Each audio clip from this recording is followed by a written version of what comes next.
एक लड़का जो कि करीब 23 साल की उम्र का था, चपरासी की नौकरी के लिए एक बड़ी कंपनी में इंटरव्यू देने गया।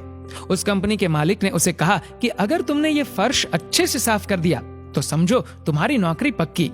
बस फिर क्या था, उस आदमी ने फर्श को एकदम से चमका दिया, जिसे देखते ही मालिक ने कहा, तुम्हारी नौकरी पक्की, तुम कल से काम पर आ जाना। अगले दिन बॉस ने उस आदमी को बुलाया और कहा कि अपनी एक फोटो, आईडी प्रूफ और ईमेल आईडी भी बतानी होगी।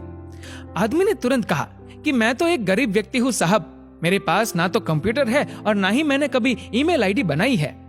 बॉस ने तुरंत कहा, अरे हमारी बहुत बड़ी कंपनी है, हमें हर काम करने वाले व्यक्ति की ईमेल आईडी चाहिए होती है और ये अनिवार्य है। आज के युग में अगर तुम्हारी ईमेल आईडी नहीं है तो तुम्हारा कोई अस्तित्व ही नहीं, हम तुम्हें इस नौकरी पर नहीं रख सकते। वह व्यक्ति बहुत निराश हुआ और वहां से चल दिया। अब उसकी जेब में केवल 500 रुपए थे। उसने फैसला किया कि वह सब्जी बेचकर थोड़े पैसे कमा लेगा। उसने 500 रुपए के टमाटर खरीद लिए और सिर्फ 2 घंटे में उसके सभी टमाटर बिक गए। उसने फिर से 500 रुपए के टमाटर खरीदे और वो फिर बिक गए। इस तरह उसने दिन में 3 बार 500 रुपए के टमाटर खरीदे और सारे टमाटर बिक भी जाते। दिन के अंत में उसे काफी मुनाफा हो गया। घर आकर उस व्यक्ति ने सोचा कि अगर मैं इसी तरह सब्जी बेचता रहूं तो काफी मुनाफा कमा लूंगा।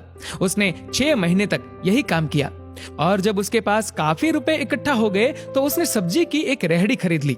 अब उसका काम बहुत अच्छा चलने लगा था। बहुत जल्द उसने ट्रक से सब्जी बेचनी शुरू कर दी और देखते ही देखते उसने सब्जी बेचने का होलसेल काम शुरू कर दिया। अब हर दिन वह 10 से 15 ट्रक में सब्जी डिलीवर करने लगा, जिसके लिए उसने कुछ व्यक्तियों को काम पर रख लिया था। कुछ सालों बाद उस आदमी का फूड रिटेलिंग में बड़ा नाम हो गया। एक दिन उसने सोचा, क्यों न मैं अपनी इंश्योरेंस करवा लूं। इसके लिए उसने एक इंश्योरेंस करने वाले को घर पे बुलाया। जब ब्रोकर उस व्यक्ति की इंश्योरेंस कर रहा था तो उसने उस आदमी का ईमेल आईडी पूछा तो उसने कहा, मेरी ईमेल आईडी नहीं है।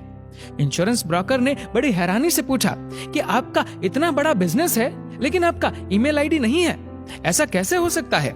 उस ब्रोकर ने कहा, आपको पता है, अगर आपका ईमेल होता तो आप आज कहां से कहां होते? पर व्यक्ति थोड़ी खामोशी के बाद बोला, अगर मेरा ईमेल होता तो आज मैं एक चपरासी होता।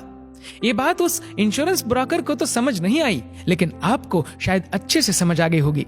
अगर आज आपके साथ कुछ अच्छा नहीं हो रहा है तो निराश मत होइए। जिंदगी में आगे चलकर कई नए रास्ते खुलेंगे, कई मौके मिलेंगे, इसलिए हमेशा कोशिश करते रहिए और मात्र एक हार के बाद धैर्य मत खोइए। क्या पता कामयाबी शायद आपकी अगली कोशिश की प्रतीक्षा कर रही हो।